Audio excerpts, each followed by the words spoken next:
ଦେଖନ୍ତୁ ଗୋଟେ ନୂଆ ଜିନିଷ, ଏ ଜିନିଷ ତ ସମସ୍ତେ ଜାଣିନଥିବେ। ଯଦି ଧରିବ ଜମା ଛାଡ଼ିବନି। ବହୁତ ରାଗି ଏମାନେ। ପୁରା ଆପଣମାନେ ତ ଦେଖିନଥିବେ, କଙ୍କଡ଼ା ଖାଇଥିବେ ବହୁତ କିନ୍ତୁ ଦେଖିନଥିବେ ତାକୁ କେମିତି।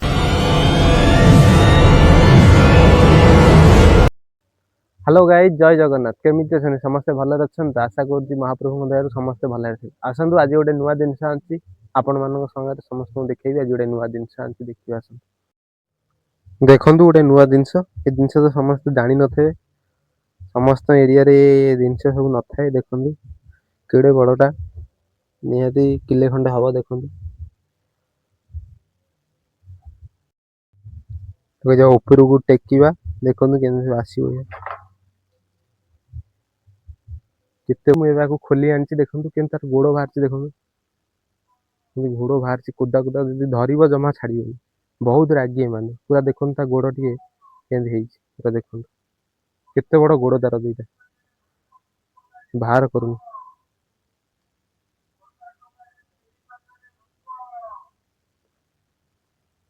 ଆସନ୍ତୁ ଦେଖିବା ଆଜି କେମିତି କଙ୍କଡ଼ାକୁ ବନ୍ଧାଯାଏ। ଆପଣ ତ କଙ୍କଡ଼ା ଖାଇଥିବେ ବହୁତ, କିନ୍ତୁ କେମିତି ତାକୁ ବନ୍ଧାଯାଏ ଆପଣମାନେ ଦେଖିନଥିବେ। କିନ୍ତୁ ତାର ଗୋଡ଼ର ଦେଖୁଛନ୍ତି କେମିତି ହେଇଛି। ଯଦି ଗୋଡ଼ରେ ତାର ହାତ ବାଜିଯିବ, କାମୁଡ଼ିଦେବ, ସେ ତାକୁ ସେଠି ସେ ବନ୍ଧାଯାଏ।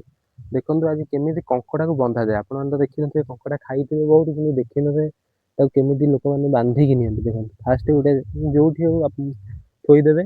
ଥୋଇଦେଲା ପରେ ଗୋଟେ ଦଉଡ଼ା ନେଇ ତାର ଦି ଗୋଡ଼ର ଠିକ୍ ମଝିଆ ମଝିକି ବୁଲେଇ ଦେବେ। ଏମିତି ଗୋଟେ ଦଉଡ଼ାକୁ ଧରି ସରୁ ସୂତା ଧରି ବୁଲେଇ ଦେବେ। ବୁଲେଇ ଦେଲା ପରେ ତାର ଗୋଟେ ଗୋଡ଼କୁ ଏମିତି ହାତ ରଖିବେ, ଆଉ ଗୋଟେ ଗୋଡ଼ରେ ସୂତାକୁ ବୁଲେଇ ଆଣିବେ।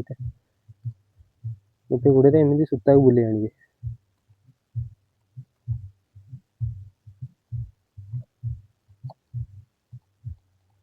ଫାଷ୍ଟ ଥରେ ବୁଲେଇ ଦେଲେ, ଆଉ ଥରେ ବୁଲେଇ ବାନ୍ଧି ସାରିଲା ପରେ ଆଉ ଗୋଟେ ଗୋଡ଼କୁ ଯିବେ। ଆଉ ଗୋଟେ ଗୋଡ଼କୁ ସେଇ ଯେମିତି ଫାଷ୍ଟ ଗୋଡ଼ ବନ୍ଧା ହଉଥିଲା ସେମିତି ବାନ୍ଧିଦେବେ। ଡବଲ ସାଇଡ୍ ଗୋଡ଼ ବାନ୍ଧିଦେବେ। ତାପରେ ହେଲା ପରେ ଏଇ ପୋଜିସନରେ ତାର ଗୋଟେ ଗଣ୍ଠି ପକେଇବେ।